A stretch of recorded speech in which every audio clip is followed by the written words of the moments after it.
Nidia Cavazos has the latest on the Harris campaign push, and Nicole Killian has been on the Trump campaign trail, and they join me now to talk about all of this. Let's start with you, Nicole.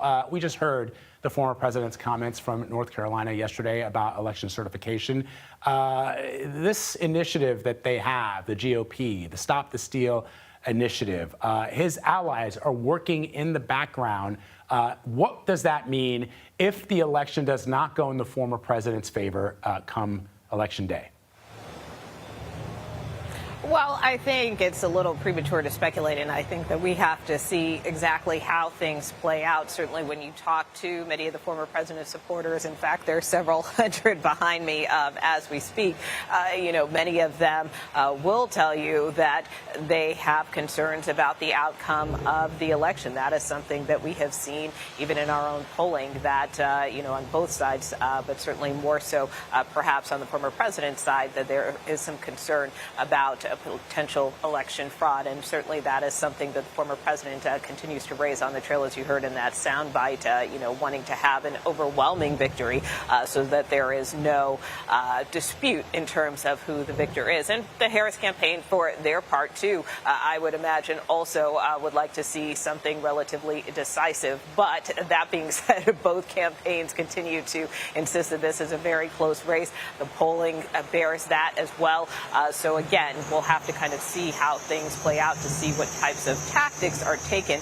The one thing I can say that is here in Georgia, there were some efforts recently to try to make the certification process a little tougher in the sense that it allowed local election officials to raise questions about the outcome if they had any kind of reasonable inquiry about certain ballots. And there was also, as we discussed last week, this rule about hand counting. So all of that was struck down by a judge last week. And we just saw recently with a decision from Georgia Supreme Court that they also are not going to move forward with those rules. So at least here in Georgia, there is a hope that the elections process will function as it should. And we certainly expect to hear more from the Secretary of State at some point this morning.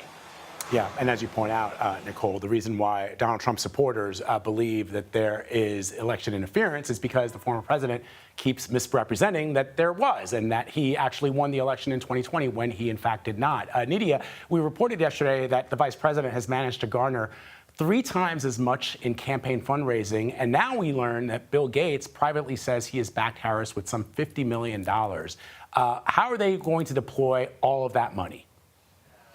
Well, good morning, Vlad. We know that Harris, going into the final stretch before Election Day, has the advantage with cash on hand over Trump. They've had successful fundraising hauls over the past few months since becoming the candidate, but the campaign has stressed over and over that Harris is the underdog here and that the fundraising isn't necessarily enough and they need more.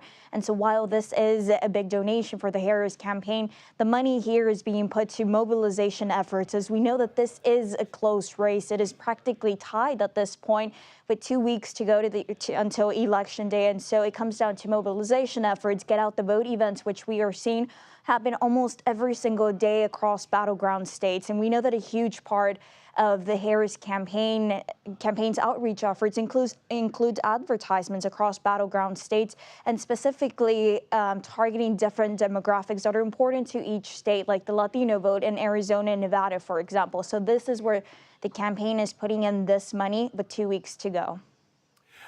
Nicole, it's interesting that the former president is in Georgia. During the 2020 election, in that Senate campaign, he backed Herschel Walker over Senator Raphael Warnock. We all know how that turned out. So it's clear the former president sees Georgia as a way to garner more interest in his campaign. Is it working? Well, I think it remains to be seen, and obviously endorsing Herschel Walker in 2022 was primarily because he was a Republican candidate, and really the former president encouraged Herschel Walker at that time to run and get in that race, although ultimately kind of kept his distance towards the end when some headlines came out about Walker. But that being said, one interesting dynamic here in Georgia, which we saw in the former president's last visit here as he was touring some storm damage from Hurricane Helene, is that he appeared with Governor Brian Kemp, someone he has been at odds with since the 2020 election because the former president was bothered by the way in which state officials handled that. So it's unclear that we will see the governor here today, but certainly he is involved in terms of his campaign apparatus and helping to turn out the vote. Yeah, you're right, Nicole. It was 2022. It'll be interesting to see, of course, how it all plays out, because we now have, right now happening at this very moment, the Secretary of State, Nicole, Brad Raffensperger, is speaking. Let's play a little bit of what he has to say. At the address listed at their voter registration. This, combined with the technological advancements in our new voter registration system, has ensured that Georgia can trust in their elections. I want to speak briefly also about the organization called ERIC. It's ericstates.org.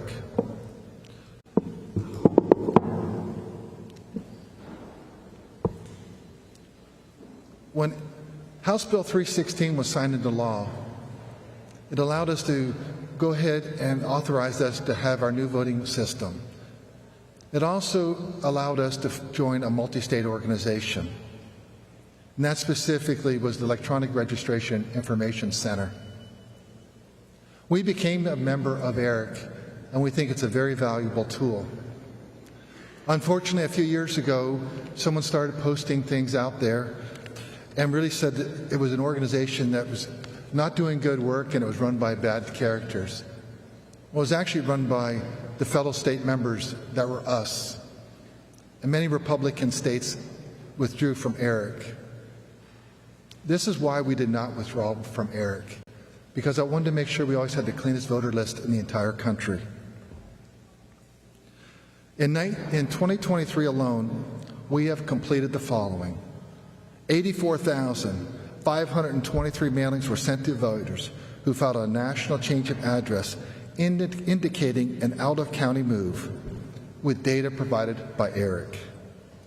127,904 mailings were sent to voters who filed a national change of address indicating a move within the same county, which is also data provided by ERIC. 100,685 mailings were sent to voters who filed a national change of address indicating a move out of state, also data provided by ERIC. 82,077 mailings were sent to voters identified as moving out of state, with data provided by ERIC.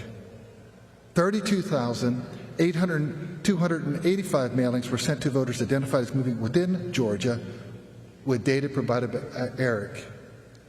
Add that all up, you come up to 432,474 voters, because we are members of ERIC. All right, you've been listening to the Secretary of State, Brad Raffensperger of Georgia. He's holding a press conference talking about early voting. I want to bring back Nicole Killian with some reaction as early voting is underway. Nicole, you reported when early voting started in the state of Georgia that the numbers were beyond anything we had seen in previous elections. What are you hearing from folks as they continue to vote before Election Day? Well, Georgia continues to see record early voting turnout with nearly 2 million votes cast. That's kind of what I was listening from the Secretary of State to see if he would get to what those latest numbers are, because some officials with the Secretary of State's office believe that they may cross that 2 million mark at some point today. But what you heard the Secretary there doing was kind of going through the number of ballots that have been mailed out to voters and kind of giving a tabulation. Part of this is also part of an audit that the Secretary of State's office is doing, and so he's just also in this press conference expected to release the results of that. So maybe not interesting to the folks at home, but certainly for those who are in the weeds in terms of Secretary of State data, this is the news conference for you. But again, that headline of nearly 2 million early votes cast here in Georgia is pretty astounding, but really comes as no surprise, because we have continued to see here in the Peach State, even going back to those 2022 midterms where we saw record turnout then, also in 2020, particularly as Georgia has expanded the early voting period. It started earlier this month and will go almost until Election Day, so providing quite an opportunity for people to get out there and make their voices heard. Be back. All right, Nicole Killian for us reporting from the state of Georgia. Nicole, as always, we appreciate you. Thank you.